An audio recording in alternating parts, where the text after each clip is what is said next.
The SEC came after Kim Kardashian, guys. I know that everybody's really sad about it, but here's the story, okay? The SEC charges Kim Kardashian for unlawfully touting crypto securities. She was fined $1.23 million by the SEC for basically not disclosing that she got paid $250,000 to publish a post on her Instagram about Emax tokens, the crypto asset currently being offered by Ethereum Max. Kardashian's post contained a link to the Ethereum Max website, which provided its instructions for potential investors to purchase Emax tokens. And guys, nobody's going to shed a tear for Kim Kardashian, right? But I do think that this is kind of bullshit. I think this is my what the fuck moment of the day, only because it's like, how many times has Elon Musk touted Dogecoin all over the place on Saturday Night Live, for crying out loud, all over his Twitter? How many times has he said things about just Tesla in general on his own Twitter? And he's gotten some trouble with the SEC, but not $1.23 million worth of trouble. Michael Saylor. I thought he got more for that Tesla. I thought it was like 40 million that Tesla had to pay. 40 million? I don't think so. You can look it up. Correct me if I'm wrong on that, but I thought it was somewhere around 400K. And that he needed to get approval to make tweets, which he still hasn't gotten that. But you look at Michael Saylor and the implications, that influence that he has over Bitcoin, right? The stakes are much higher for somebody like Elon Musk or Michael Saylor or Matt Damon,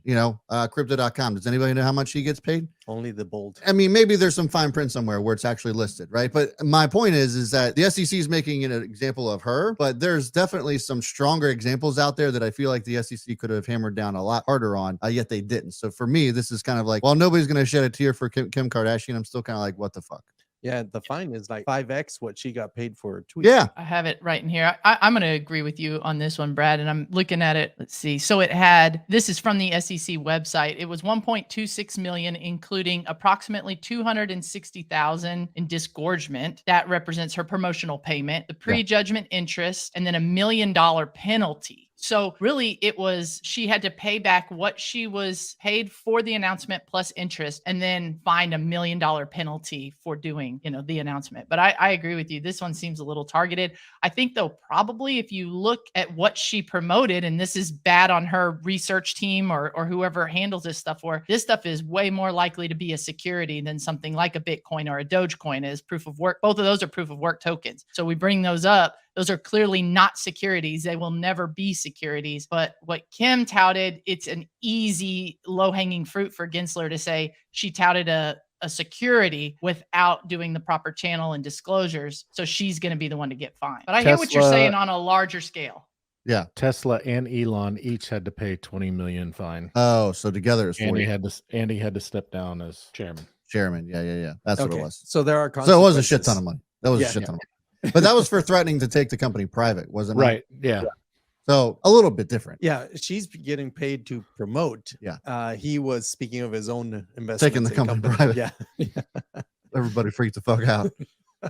So, but to your point, I mean, Don even just said he's spoken to a couple regulators. They both said that they can prove intent. You're going to get the book, and the $1 million is the minimum. So worth noting that even though it's $1 million, it doesn't sound like a minimum. Kim K did get the minimum fine on this. Yeah. Well, minimum plus what she got. Right. Minimum plus, but the fine itself is a minimal fine.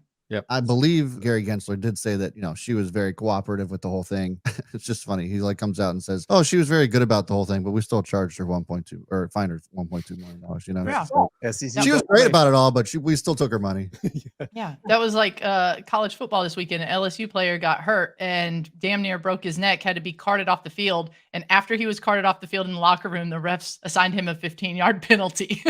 You're just like, damn, really? Yeah, being carted off the field. Yeah. And he's like, oh, by the way, you're ejected. Yeah, by the way, 15-yard penalty on that guy. As if he wasn't coming back, or as if he was coming back. Yeah. But you know what I will say about things like that, whether it's the fine for Kim, the LSU player, and people will get in wrecks, in their vehicles and then get a ticket on top of that from a police officer. Yeah. I will say, though, that a lot of times those fines are simply because you are making whatever organization have to work and deal with it. So because you are making me have to do all this because you ran the stop sign, doesn't mean you meant to, but I have to do a lot of work now. So here's your ticket for making me do that. It's raining or it's cold outside. You made me get out of my car. Exactly. Yeah. So here's your ticket for that. Right. Oh my gosh, guys, let us know what you think in the comments about the situation with Kim K.